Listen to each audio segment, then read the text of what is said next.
Bab 1140. Sesungguhnya, aku juga tidak bermaksud begini. Menjebak orang.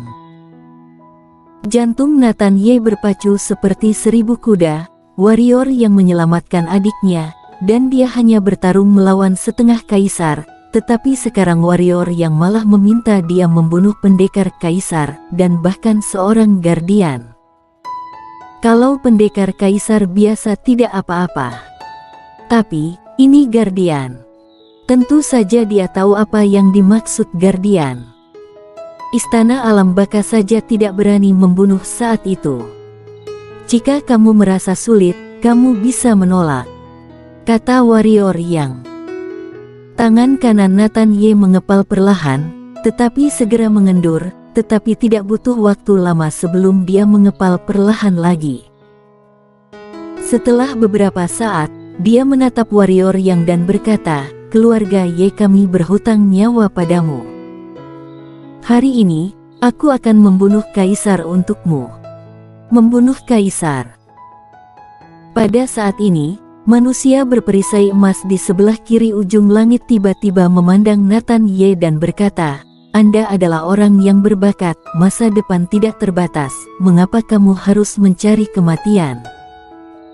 Saat ini jika kamu pergi, aku bisa membiarkanmu hidup.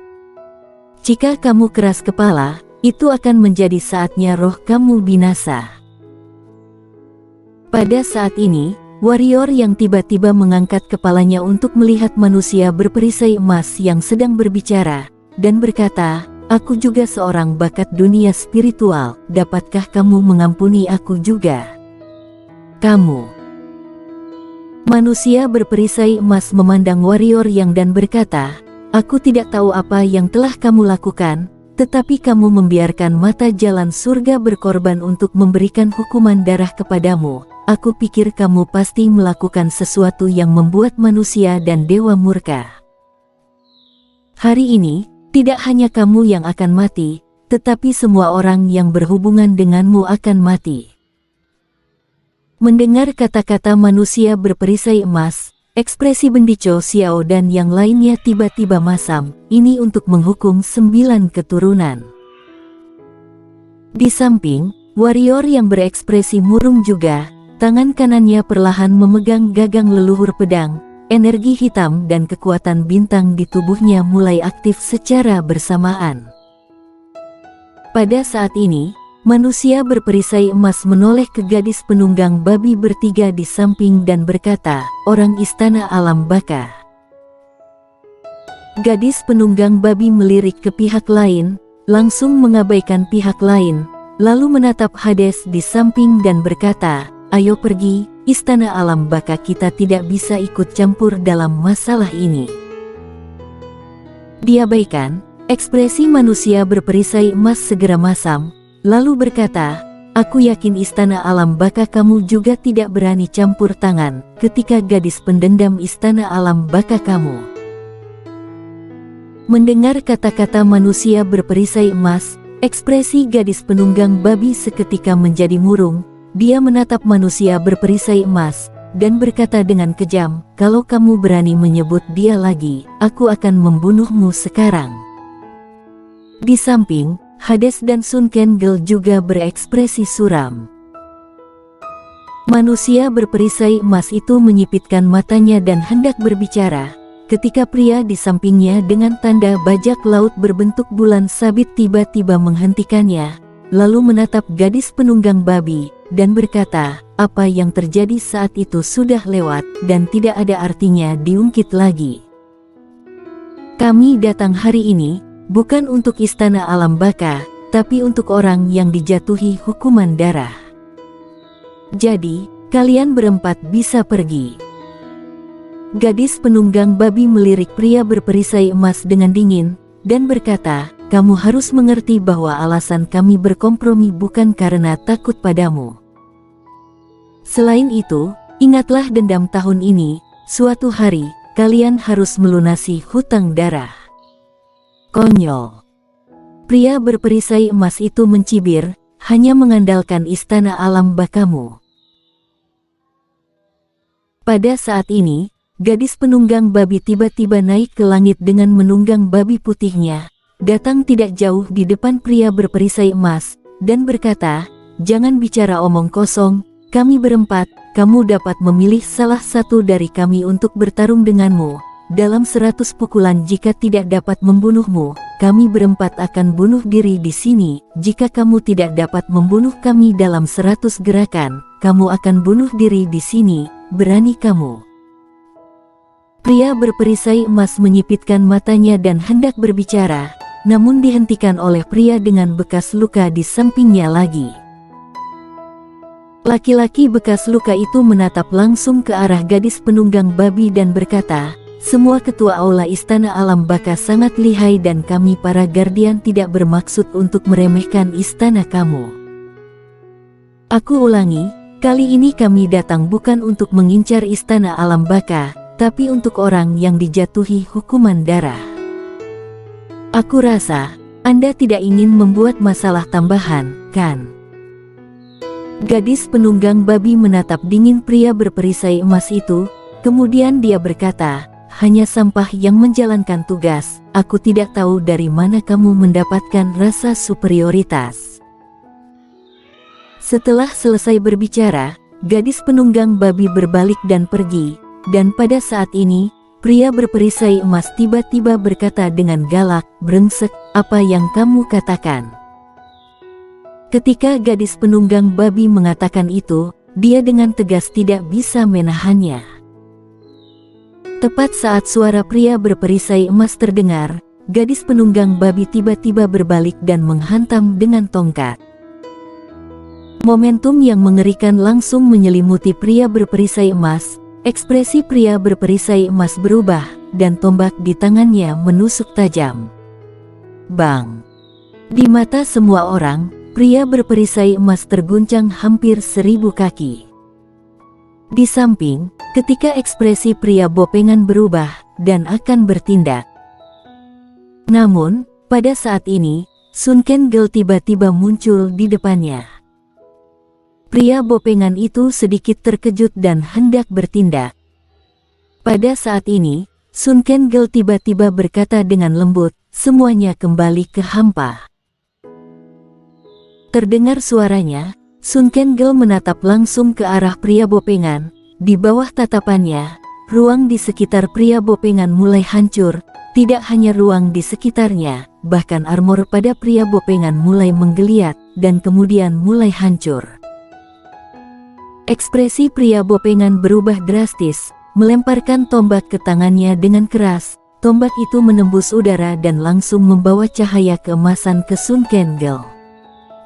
Sun Kengel mengulurkan tangan dan menunjuk ke tombak. Sinar emas di sekitar tombak tiba-tiba menghilang seperti salju bertemu minyak mendidih, dan tombak itu juga hancur di bawah tatapan ketakutan pria bopengan. Pria bopengan ngeri. Tidak berani ceroboh sama sekali, aura menakutkan keluar dari tubuhnya, dan cahaya keemasan yang tak terhitung jumlahnya mengelilinginya berlapis-lapis untuk menahan kemampuan dekomposisi aneh Sun Kengel. Dan di kejauhan, pria berperisai emas itu terus mundur di bawah serangan gila gadis penunggang babi. Benar-benar ditekan, sejak keduanya bertarung sampai sekarang, pria berperisai emas hampir tidak pernah melawan. Di bawah, warrior yang akan mengambil tindakan ketika dia melihat kedua wanita itu mengambil tindakan, dia tidak akan membiarkan kesempatan ini pergi. Namun, pada saat ini, Hades berdiri di depannya dan berkata, "Lari. Bisa membunuh mereka," kata warrior yang. Meskipun pihak lain dua kaisar, jika dia menggabungkan kekuatan dengan ketiga gadis ini dan Nathan Ye, membunuh pihak lain tugas yang mudah. Mereka tidak akan membunuh mereka, kata Hades. Warrior yang terkejut sesaat, dan kemudian dia mengerti, ketiga wanita ini mencoba mengulur waktu, bisakah dia melarikan diri? Tentu saja dia bisa melarikan diri. Jika dia mau bersembunyi maka tidak ada pendekar kaisar yang dapat menemukannya.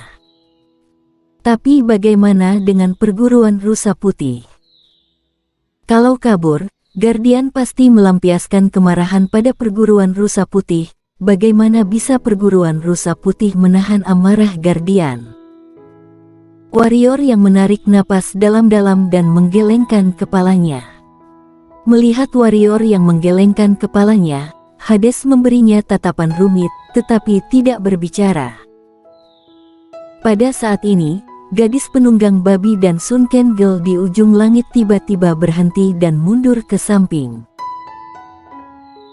Gadis penunggang babi dan Sunken Girl berhenti, dan pria berperisai emas dan pria bopengan menghela nafas lega. Hati mereka ngeri tak terkira. Tombak pria berperisai emas telah dipelintir dan diubah menjadi sepotong besi tua, dan baju besi milik pria bopengan hilang lebih dari setengah.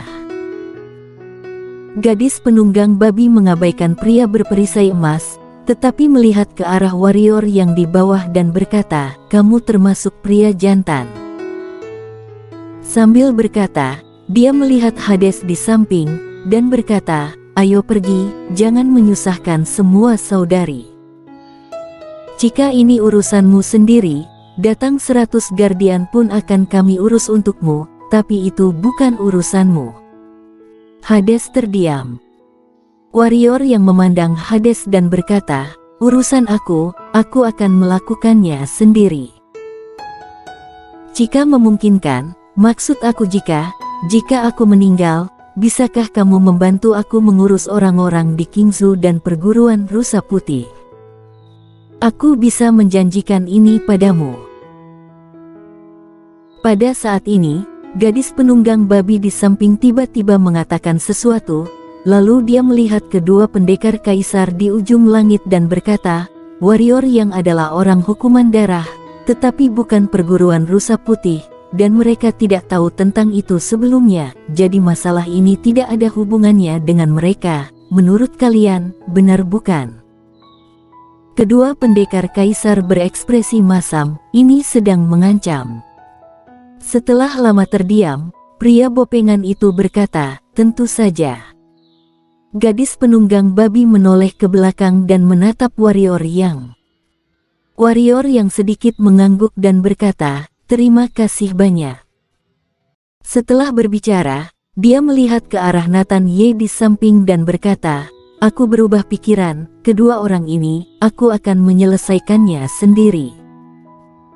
Namun, aku harap jika kelak perguruan rusa putih dalam kesulitan, kamu bisa membantu mereka. Aku bisa membunuh satu orang untukmu." Nathan Ye berkata dengan serius. Warrior yang menggelengkan kepalanya dan berkata, "Aku akan melakukannya sendiri." Setelah selesai berbicara, warrior yang melintas dan menghilang di ujung langit. Jika bertarung di dunia bangau putih ini, tentu saja dunia bangau putih akan hancur. Kedua pendekar kaisar ujung langit juga menghilang di tempat dalam sekejap. Nathan Ye ragu-ragu, lalu mengikuti. Hades di samping juga ingin mengikuti, namun dihalangi oleh gadis penunggang babi dan gadis Sunken. "Aku tidak menyerang, hanya lihat saja, bukankah kalian ingin melihat kekuatannya yang sebenarnya?" kata Hades. Gadis penunggang babi menatap Hades sebentar, lalu berkata, "Kalau begitu mari kita lihat." Usai berbicara, mereka bertiga menghilang di tempat. Tanah tandus, ratusan ribu mil di sekitarnya tidak berpenghuni. Warrior yang berdiri di tanah, tidak jauh di atas kepalanya, adalah dua pendekar kaisar. Masalah ini tidak bisa diselesaikan dengan damai, kan? Warrior yang memandang kedua pendekar kaisar itu dan berkata, "Bagaimana menurutmu?" Pria paruh baya dengan baju besi emas berkata dengan dingin.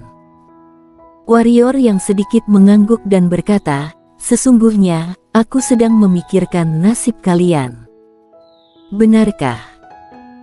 Pria paruh baya berbaju besi emas mencibir di sudut mulutnya, "Ayo, jangan pikirkan kami, tunjukkan saja kekuatanmu yang sebenarnya." Bang! Aliran kekuatan bintang jatuh dari ujung langit dan langsung mengenai tubuh warrior yang, seluruh tubuh warrior yang tiba-tiba berubah menjadi biru kristal. Pada saat yang sama, niat membunuh alam ketiadaan dan jiwa pedang alam ketiadaan memancar keluar dari tubuh warrior yang. Detik berikutnya, warrior yang memegang gagang pedang, menatap keduanya, dan berkata, "Sesungguhnya, aku juga tidak menginginkan ini." Suara terdengar. Warrior yang menarik keluar. Weng. Sebuah dengungan pedang terdengar ke langit, dan ruang dalam radius ratusan ribu mil runtuh pada saat ini. Pedang energi ungu naik ke langit. Hancurkan dunia. Bersambung.